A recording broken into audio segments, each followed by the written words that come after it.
వివేక హత్య కేసులో కూటమి ప్రభుత్వం కుట్ర చేస్తుందా, పోలీసులతోనే ఈ కుట్రను నడిపిస్తుందా అనే అనుమానాలు బలపడుతున్నాయన్నారు వివేక పిఏ కృష్ణారెడ్డి.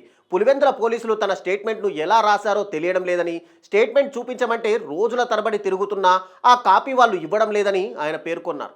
నా పేరు కృష్ణారెడ్డి అమ్మా. నేను వివేకం సార్ ముందెక్స్ నేను పిఏగా ఉన్నాను. నన్ను ఈ వివేకం సార్ కేసులో నన్ను చాలా విట్నెస్లు వాళ్ళ ప్రకారం చెప్పాలని చెప్పేసి సునీత, రాజశేఖరు అండ్ రామ్ సింగ్ గారు నన్ను బాగా వేధించినారు.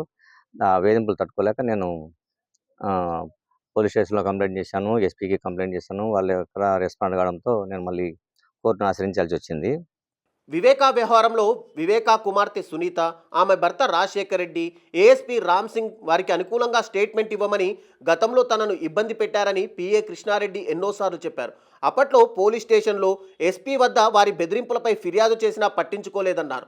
దీంతో పులివెందుల కోర్టులో ప్రైవేట్ కేసు వేశానన్నారు. కోర్టు ఆదేశాల మేరకు ఆనాడు కేసు పెట్టారని ఆయన చెప్పుకొచ్చారు. నా పేరు కృష్ణారెడ్డి అమ్మా. నేను వివేకం సార్ ముందెక్స్ నేను పిఏగా ఉన్నాను. నన్ను ఈ వివేకం సార్ కేసులో నన్ను చాలా విట్నెస్లు వాళ్ళ ప్రకారం చెప్పాలని చెప్పేసి సునీత, రాజశేఖరు అండ్ రామ్ సింగ్ గారు నన్ను బాగా వేధించినారు. ఆ వేధింపులు తట్టుకోలేక నేను పోలీస్ స్టేషన్లో కంప్లైంట్ చేశాను, ఎస్పీకి కంప్లైంట్ చేశాను. వాళ్ళు ఎక్కడ రెస్పాండ్ కావడంతో నేను మళ్ళీ కోర్టును ఆశ్రయించాల్సి వచ్చింది. ఆ కోర్టు తర్వాత విచారించి అది ఛార్జ్ షీట్ వేసి ఏదో ఫైల్ చేసినట్టున్నారు. కానీ ఇప్పుడు మళ్ళీ దాని సునీత, రాజశేఖరు, రామ్ సింగ్ వాళ్ళు మళ్ళీ ఇప్పుడున్న గవర్నమెంట్తో మరి ఏ ఒప్పందం చేసుకున్నారో నాకు తెలియదు. మళ్ళీ రీఇన్వెస్టిగేషన్ చేయించుకుంటున్నారు వాళ్ళు. ఆ రీఇన్వెస్టిగేషన్లో భాగంగా డిఎస్పీ గారు 2 months బ్యాక్ మా ఇంటికి వచ్చి నన్ను మళ్ళీ విచారించారు. విచారిస్తే విచారించిన నేను స్టేట్మెంట్ కాపీ ఉంది కదా, ఆ కాపీని ఇమ్మంటే ఇప్పుడు 2 months నుంచి దాదాపు 10 సార్లు తిరిగాను నేను డిఎస్పీ ఆఫీస్కి. ఎన్నిసార్లు అయినా కూడా ఏదో ఒకటి సాకు చెప్తూనే ఉన్నారు. తర్వాత మళ్ళీ నేను పెట్టిన ప్రైవేట్ కంప్లైంట్ ఫాల్స్ కేసు అని చెప్పి నిన్న కోర్టులో సబ్మిట్ చేశారు. ఏ విధంగా ఫాల్స్ కేసో ఏదో ఆ స్టేట్మెంట్ మొత్తం నాకు ఇస్తే నేను చెప్తా ఏమనేది అని. నేను డిఎస్పీ గారి కోసం వస్తే ఆయన అవుట్ ఆఫ్ స్టేషన్ అన్నారు. మరి నేను ఆఫీస్లో చెప్పేసి వెళ్ళిన, కృష్ణారెడ్డి ఇట్లా వచ్చినాడని చెప్పండి అని చెప్పేసి. ఆయన వస్తే మళ్ళీ నేను పర్సనల్గా డిఎస్పీ గారిని కలిసి మళ్ళీ నేను వివరణ అడగాలని అనుకుంటున్నాను. ఇది ఎందుకు నేను వచ్చిన కారణం. దాదాపు 10 times నేను మాట్లాడింట ఈ స్టేట్మెంట్ గురించి.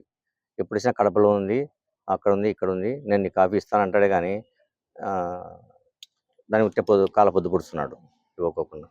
తాజాగా కూటమి ప్రభుత్వం వచ్చాక కేసును తిరగదోడి తనను ఇంటికి వచ్చి విచారించారన్నారు.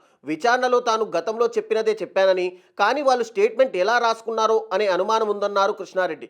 దీంతో తన స్టేట్మెంట్ రికార్డు ఇవ్వమని ఇప్పటికీ 10 సార్లు డీఎస్పీని కోరినా స్పందించలేదని వాపోయారు. తాను పెట్టిన కేసు తప్పుడు కేసు అంటూ కోర్టులో పిటిషన్ వేశారని తెలిసిందన్నారు. ఇప్పుడు కూడా తన స్టేట్మెంట్ కాపీ కోసం డీఎస్పీ ఆఫీస్కు వచ్చినా డీఎస్పీ అందుబాటులో లేరంటున్నారని, తన స్టేట్మెంట్ ఇస్తే వాళ్ళు ఫాల్స్ కేసు అంటున్న అంశంపై స్పష్టత ఇస్తానని తెలిపారు. కూటమి ప్రభుత్వం వచ్చిన తర్వాత కేసును మళ్లీ విచారించారన్న కృష్ణారెడ్డి అప్పటికీ ఇప్పటికీ తన స్టేట్మెంట్లో ఎటువంటి మార్పు లేదని స్పష్టం చేశారు. అలాంటప్పుడు పోలీసులు దీన్ని ఫాల్స్ కేస్ అని ఎలా చెప్పారో తేలాల్సి ఉంది కాబట్టి తన స్టేట్మెంట్ ఎలా రికార్డ్ చేశారో తెలుసుకునేందుకు ప్రయత్నిస్తున్నానన్నారు. పోలీసులు మాత్రం ఇప్పటివరకు స్టేట్మెంట్ ఇవ్వడం లేదని ఆవేదన వ్యక్తం చేశారు కృష్ణారెడ్డి. సునీత, రాజశేఖరు, రామ్ సింగ్ వాళ్ళు మళ్ళీ ఇప్పుడున్న గవర్నమెంట్తో మరి ఏ ఒప్పందం చేసుకున్నారో నాకు తెలియదు. మళ్ళీ రీఇన్వెస్టిగేషన్ చేయించుకుంటున్నారు వాళ్ళు. ఆ రీఇన్వెస్టిగేషన్లో భాగంగా డిఎస్పీ గారు 2 months బ్యాక్ మా ఇంటికి వచ్చి నన్ను మళ్ళీ విచారించారు. విచారిస్తే విచారించిన నేను స్టేట్మెంట్ కాపీ ఉంది కదా, ఆ కాపీని ఇమ్మంటే ఇప్పుడు 2 months నుంచి దాదాపు 10 సార్లు తిరిగాను నేను డిఎస్పీ ఆఫీస్కి. ఎన్నిసార్లు అయినా కూడా ఏదో ఒకటి సాకు చెప్తూనే ఉన్నారు. తర్వాత మళ్ళీ నేను పెట్టిన ప్రైవేట్ కంప్లైంట్ ఫాల్స్ కేసు అని చెప్పి నిన్న కోర్టులో సబ్మిట్ చేశారు. ఏ విధంగా ఫాల్స్ కేసో ఏదో ఆ స్టేట్మెంట్ మొత్తం నాకు ఇస్తే నేను చెప్తా ఏమనేది అని. నేను డిఎస్పీ గారి కోసం వస్తే ఆయన అవుట్ ఆఫ్ స్టేషన్ అన్నారు. మరి నేను ఆఫీస్లో చెప్పేసి వెళ్ళిన, కృష్ణారెడ్డి ఇట్లా వచ్చినాడని చెప్పండి అని చెప్పేసి. ఆయన వస్తే మళ్ళీ నేను పర్సనల్గా డిఎస్పీ గారిని కలిసి మళ్ళీ నేను వివరణ అడగాలని అనుకుంటున్నాను. ఇది ఎందుకు నేను వచ్చిన కారణం. దాదాపు 10 times నేను మాట్లాడింట ఈ స్టేట్మెంట్ గురించి. ఎప్పుడు ఇచ్చినా కడపలో ఉంది, అక్కడ ఉంది, ఇక్కడ ఉంది, నేను నీకు కాపీ ఇస్తానంటాడే కానీ దాని ఉట్టే కాల పొద్దు పుడుతున్నాడు ఇవ్వకోకుండా.